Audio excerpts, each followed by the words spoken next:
Shalom dan puji Tuhan saudara atas kebaikan Tuhan pada setiap kita, sehingga pagi ini dengan izin Tuhan kita boleh bangun dengan penasihat, pikiran cergas dan semangat yang berkobar-kobar untuk melayani Tuhan.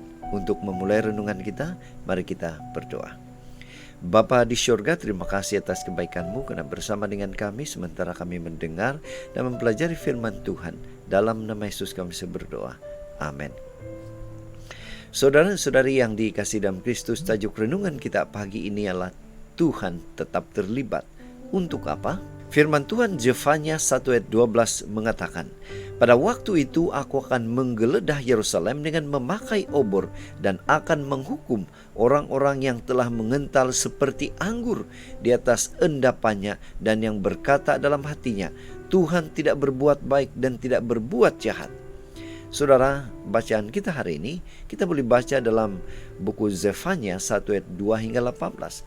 Ini merupakan pengumuman Nabi Zefanya tentang penghukuman Tuhan atas seluruh dunia. Sebuah ilustrasi.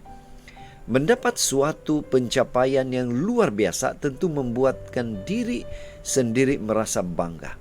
Ada kalanya kegembiraan ini membuat orang bertindak di luar kawalan dan ingin menceritakannya kepada setiap orang yang dijumpainya. Juga mungkin menuliskannya di dinding media sosial dan sebagainya. Tujuannya ialah tidak lain tidak bukan untuk menunjukkan kewujudan diri. Mau diakui bahwa kitalah yang melakukan hal besar dan luar biasa itu.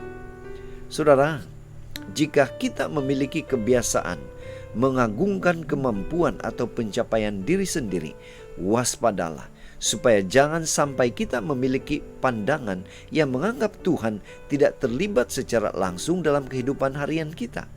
Padahal, bukankah Tuhan tidak pernah tertidur? Dia tetap memegang kawalan dalam hidup manusia. Pada saat Tuhan sendiri, Dia akan menunjukkan kehadiran dan kuasanya. Tuhan itu adil. Dia menghukum setiap manusia yang berani berbuat dosa karena tidak memiliki kepedulian akan keberadaan Tuhan.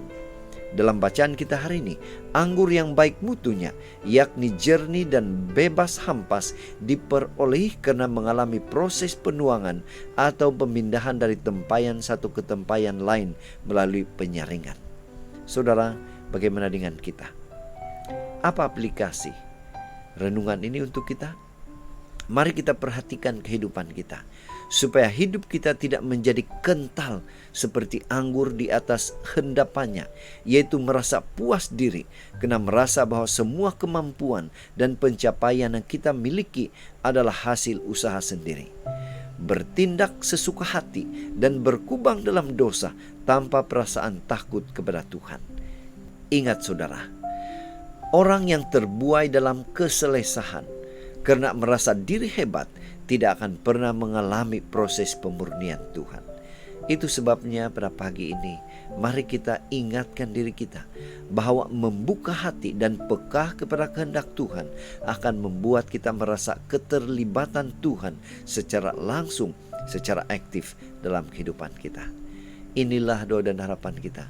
Mari kita bersyukur, kita berterima kasih pada Tuhan karena Dia memampukan kita. Dia menguatkan kita supaya kita boleh selalu mengundang Tuhan terlibat secara aktif, secara langsung dalam kehidupan harian kita. Mari saudara, kita tetap setia, tetap semangat, tetap positif, tetap sehat sampai Maranatha. Tuhan memberkati kita. Kita berdoa. Bapa di surga, terima kasih karena memberikan kami kepekaan untuk selalu mengingati bahwa Tuhan hadir dalam kehidupan kami setiap saat. Kami bersyukur atas kebaikan Tuhan itu. Dalam nama Yesus kami berdoa. Amin.